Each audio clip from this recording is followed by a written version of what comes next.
Sucesos de hechos que hicieron historia, recibimos a Jorge Daer de Fundación Cieso con esta presentación.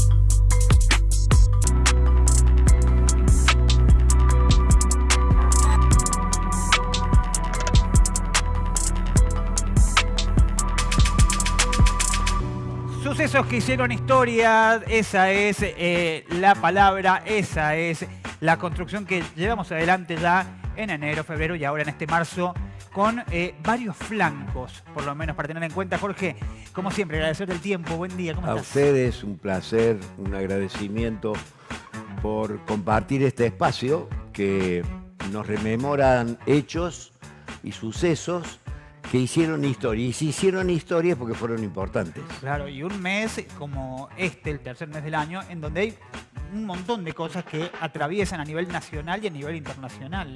Por ejemplo, el Día de la Mujer, que ya lo hemos pasado, el Día Internacional de la Mujer, el 8 de marzo. Jorge Newbery, un 1 de marzo de 1921 murió Jorge Newbery. Bien. Esos globos, que fue su pasión, después la aviación, fue un ingeniero realmente dotado de una inteligencia superior. Fue el primer importador de bombitas de electricidad. ¿Ah, sí? Fue uno de los grandes hacedores de lo que fue la electricidad en Buenos Aires. Hasta que sucede el hecho desgraciado, él quiere sobrevolar la cordillera de los Andes. Bien. Por lo tanto, va con sus compañeros a trabajar el sitio Bien. para ver los distintos aires que cruzan la cordillera y en base a eso ver los metros de altitud por lo cual volar. Bien. Y en ese... Unas chicas le dicen, pero haga algunas acrobacias, hagamos algo. Claro. Y dice, no, porque no traje el avión está en Buenos Aires. Y un comedido dice, yo tengo el avión que le puedo prestar. Ese avión que le presta tenía un problema en una de las alas. Jorge Newbery dice, no hay problema, pero bueno, el cruce de los vientos hace que el avión se caiga y desgraciadamente desaparece un hombre extraordinario que dejó mucho, hasta que cada domingo, cada miércoles, depende los estadios en donde se desarrolla el fútbol, tenemos a Huracán, que es el globo, y que es en homenaje a él, porque fue socio de Huracán. Bien. Y su pasión fue el globo, y tuvo un globo aerostático que se llamó el Huracán. Mira. Otra de las conmemoraciones que queremos recordar es la muerte de Mariano Moreno en el barco que lo llevaba a Inglaterra, que está absolutamente certificado que fue envenenado en su viaje. Hay otro grande, el creador de la Fuerza Naval Argentina, que es Guillermo Brown. Bien. Que también participó con San Martín en la liberación del Perú por las flotas, y lo acompañó otro grande también que fue su segundo, y que juntos pudieron resolver la cuestión no menor de las aguas que hasta ese momento era sostenido por los realistas. No quiero olvidarme, el 24 próximo celebramos un año más de la desgraciada ocupación militar que tuvo el país en 1976. 50 años ya. Ya 50 años, probablemente la más nefasta de toda la historia argentina. Nace el nazismo. Un 5 de marzo de 1933, este hombre toma el poder en la democracia de Alemania y a partir de 1930 viene la Segunda Guerra Mundial. Justamente ahora que estamos viviendo, muchos dicen ya la Tercera Guerra Mundial, Claro. con las barbaridades que implican las guerras, que uno siempre sabe cómo empieza, pero nunca sabe cómo termina. Y un recrudecimiento de esto, Jorge, ¿no? Sí. Porque... Sí, está amenazado todo el planeta. Sí. Todo el planeta. Pero también con la implantación, hablábamos recién del nazismo, ¿no? De grupos neonazis que no han dejado de aparecer. No han desaparecido. No ha desaparecido. Acá en Villa María apareció uno, salió en el diario hubo una denuncia, de hoy. Sí. Hubo una intervención de la DAIA, un colaborador de la universidad. Y acá en la época del nazismo había radios clandestinas que apoyaban el nazismo. El gobierno nacional siempre fue neutro, nunca se decidió, había mucha división entre los militares, algunos decían que había que apoyar, otros decían que no había que apoyar, que había que quedarse neutro. Hasta que se resuelve 2 días antes que termine la guerra, ser parte de los aliados. Claro. Pero cuando ya estaba todo decidido. Una cuestión de protocolo fue más Incluso hay muchos nazistas, militares, ingenieros y demás que se radicaron en Argentina. Bueno, es probable que Sudamérica, Argentina, haya sido una de las zonas en donde más se radicaron los nazis de primer nivel, ¿no? Claro, no estamos hablando cualquiera. Se habló de la Patagonia en su momento como uno de los puntos. No, Bariloche, toda la zona sur. El primer juicio que se hace, ¿no? La zona de Altagracia. El Hotel Edén, que tenemos en falta. El Hotel Edén, porque había habido un submarino o un avión, no recuerdo con precisión, que debían esperar una cantidad X de días y había muchísimos soldados alemanes, reitero, oficiales de primer nivel. Y aportantes durante el proceso del nazismo, que enviaban dinero desde acá hacia, claro. hacia lo que era esta reorganización alemana, que fue la República de Weimar, que intentó ser algo. No hay que olvidar un detalle, aunque nos salgamos un segundo. Sí. Cuando Perón no asume la presidencia, sino cuando va asumiendo distintos cargos de importancia en el gobierno, dentro de sus actividades militares lo envían a trabajar y perfeccionarse y estudiar a Italia en pleno fascismo, en donde él vuelve admirado y conmocionado de la capacidad de Mussolini para convocar a las masas y demás. Entonces no hay que extrañarse que a principios del siglo pasado habría en la dirigencia política una inclinación hacia los populismos vinculados en definitiva a los nazismos, a los fascismos y a tantas ideologías de la época que hoy de alguna manera y con otros nombres la estamos oliendo. No digo que la estamos viviendo, pero la estamos oliendo. Sí, se busca a veces, se busca lavar de cierta manera o mostrar como novedoso o ir vaciando la historia, ¿no? Porque uno parece que en el camino se olvida de la cuestión militar que era Perón, porque era el general Juan Domingo Perón. Entonces también es ver el personaje en su conjunto, ¿no? Ver la parte que más me gusta a mí y que me queda más cómodo y después armar un partido político en base a esta parte, porque uno es otro tema para hablar, no el peronismo, porque el peronismo uno ve tantos dirigentes que todos dicen ser peronistas y uno se encuentra de un lado a uno que piensa de una manera y de otro lado bueno, pero eso es característico, ¿no? Daniel, de los movimientos. ¿Sí? Cuando vos armás el mismo radicalismo nace como movimiento, es un movimiento que después se puede transformar o no en partido político, porque sin partido político no hay democracia. Pero son movimientos que nacen a partir de una realidad y en el movimiento entran todos. La derecha, la izquierda, por decirlo configurativamente, los del medio.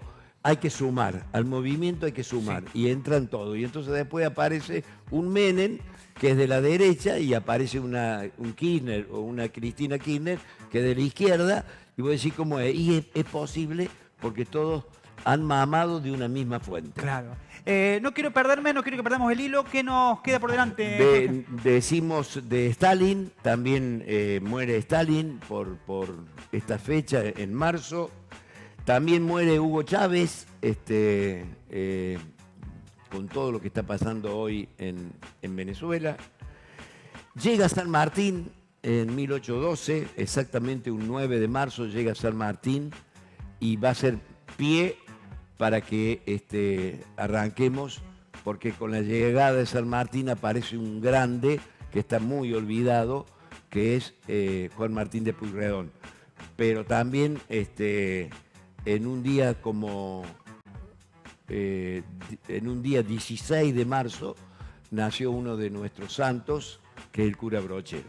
Que es el mes justamente brocheriano, Es ¿no? el mes brocheriano. Que se vive a nivel provincial. Un grande en todo el sentido de la palabra. Un hombre realmente entregado. Mire, yo hace 2 días estuve participando de los 20 años del fallecimiento del padre Hugo, sí, que también fue un hombre dedicado a los más necesitados. Toda su vida, todo su apostolado,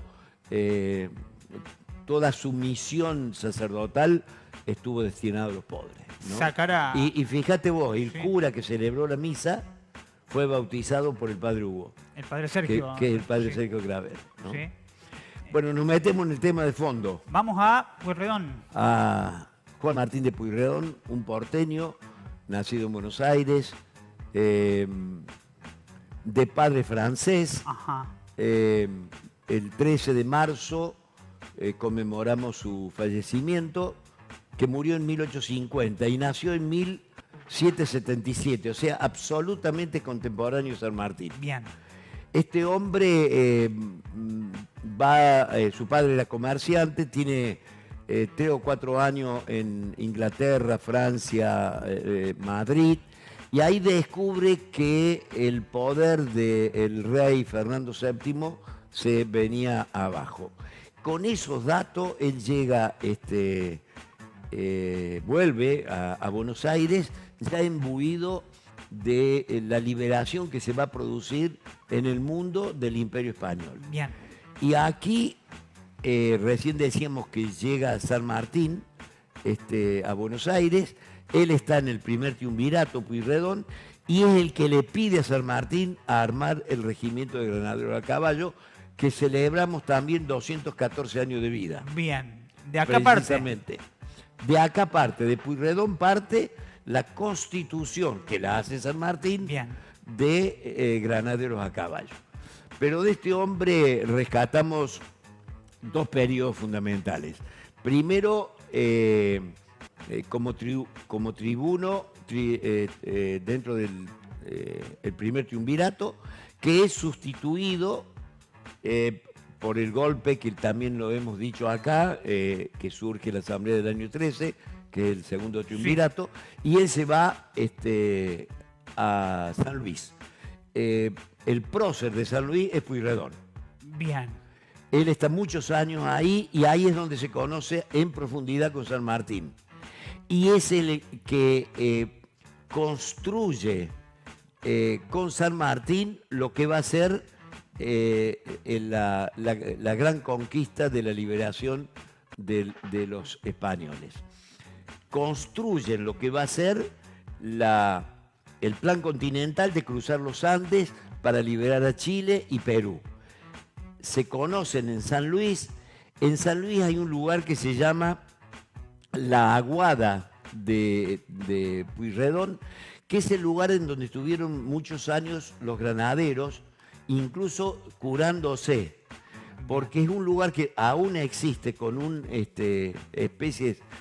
muchas especies arbóreas que son medicinales. Bien. Entonces, frente a distintas enfermedades y demás, los granaderos pernotaban en lo que hoy celebran los cuyanos, los puntanos, celebran a Pueyrredón. San Martín era en ese entonces gobernador intendente de Cuyo, que incluía Mendoza, San Luis y San Juan. Bien. Y ahí construyen una amistad que queda determinada en que es uno de los primeros diputados que llega a Tucumán para declarar la independencia. San Martín no podía cruzar los Andes sin tener la independencia declarada. Bien. y el primero de los diputados es Pueyrredón representando a San Luis. Y termina siendo del Congreso de Tucumán designado director supremo. Y en ese carácter vuelve a Buenos Aires porque es la sede en donde queda asignada la capital. Él pedía que fuese Córdoba porque Córdoba siempre estuvo en contra, siempre tuvo líderes opositores y entonces finalmente resuelve, porque fue un gran diplomático, fue el personaje que le dijo a San Martín cómo debía, una vez conquistado Chile, conducir la gobernación. Que no se sintiera que porque había ganado era dueño del lugar, Bien. sino que tenía que responder a lo que pedía la ciudadanía. Hoy el principio que sustenta la política internacional es que guerra ganada, territorio ocupado. ¿Sí? Bueno, él decía exactamente lo contrario. Claro. Y discute con Monroe porque una de las cosas que hace en la diplomacia es pedir a Norteamérica que, una vez tomada la independencia, que aceptaran a las Provincias Unidas, que el Parlamento norteamericano inmediatamente toma y acompaña a Argentina. Ese es lo que no así Monroe. el presidente Monroe, que lo hace recién en 1822, Claro. y que él desmiente precisamente a Monroe porque si hay alguien que no sostuvo que América para los americanos fue el propio Monroe. Claro, justamente la doctrina que tanto se repite hoy, de la que se está hablando. Exactamente. Te dejo cerrar, Pueyrredón, así hacemos pausa. No sé si nos queda algo por nombrar. No, yo ya cerraría y cerraría con la música que hemos elegido de hace 70 años. ¿Quién? Freddy Capó, en Cuba, en la Cuba de Castro, pre-Fidel, pre-revolución, Bien. en el año 52 crea Piel Canela. Y lo vamos a ver en la versión de Soledad, acompañada por el nieto de Freddy Capó. Tremendo. Lo compartimos Muy bien. entonces y hacemos pausa.